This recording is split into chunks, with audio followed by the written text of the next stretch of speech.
I wanted to ask you about Twitter. Yeah. Because to me it feels like it's a very crucial year for Twitter to decide what it wants to become and how it balances the interests of different users. I mean, you've been at the sharp end of Twitter's evolution. How are you feeling about how it's evolving? It is quite staggering how people have expected all kinds of services to be utterly free for so long without really understanding that they're not free. In the case of Google, for example, you know, you'd have to be pretty dumb not to be aware of how Google make most of their money out of you and out of your transactions and movements within Google and your searches and your Gmail and all the rest of it. That's the price we pay for not paying a price, as it were.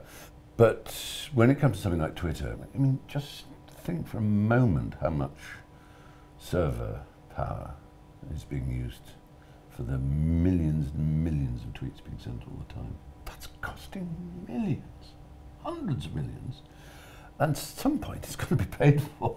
It can't just carry on. I just hope that they won't ruin it. I don't, you know, the fact is it's kind of too late for everyone to up sticks and move to another very similar kind of microblogging service. There have been, you know, open source ones which are very good. There's Ello that's just come out and got rather a lot of attention. The backlash has been much quicker than before. Yeah. It's already being written off as well. Oh, rubbish. I know, the poor thing. I mean, it's a bit buggy. It's only just started. It's already, people are kind of saying it's not intuitive enough and it's doesn't make sense. But that's what I mean. When people first joined Twitter, they had absolutely no idea how to use it. I mean, it's almost become Twitter like a sort of public right, or utility, like water and gas and so on. And you can't expect it to be endlessly to be free.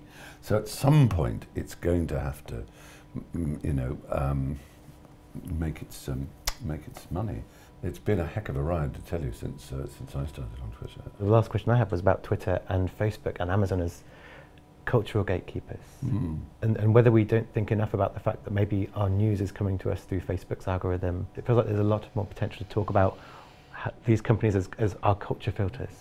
I absolutely agree, and you probably do remember when Netflix offered I don't know how much it was $1 million or something for the best algorithm. This was about 5 years ago, I think. And I remember thinking, well, why not look at it the other way around?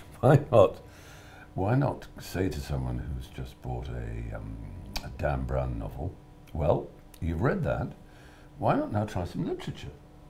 Here's Oliver Twist, or here's you know, Great Expectations, or The Great Gatsby, or you know, whatever it is. Just try reading something that's properly written. Obviously, it wouldn't be as rude as that. It's terribly mean, but you know what I mean. Yeah. And similarly, if someone buys Beethoven's Seventh Symphony, for example, say you probably might not even think of listening to modern music of any kind, but here's I don't know, Sigur Rós or something might appeal to you. Curation is pretty much a buzzword. I'm vaguely involved with a friend who's trying to start a good film curation website, because I know so many people of your generation and even older who just won't even look at a film if it's black and white. I mean, they just won't.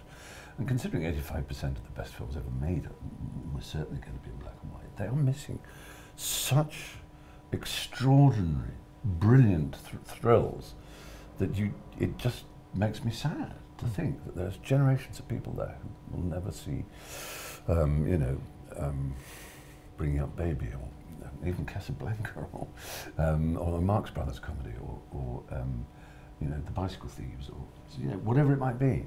So that I think curation is very key.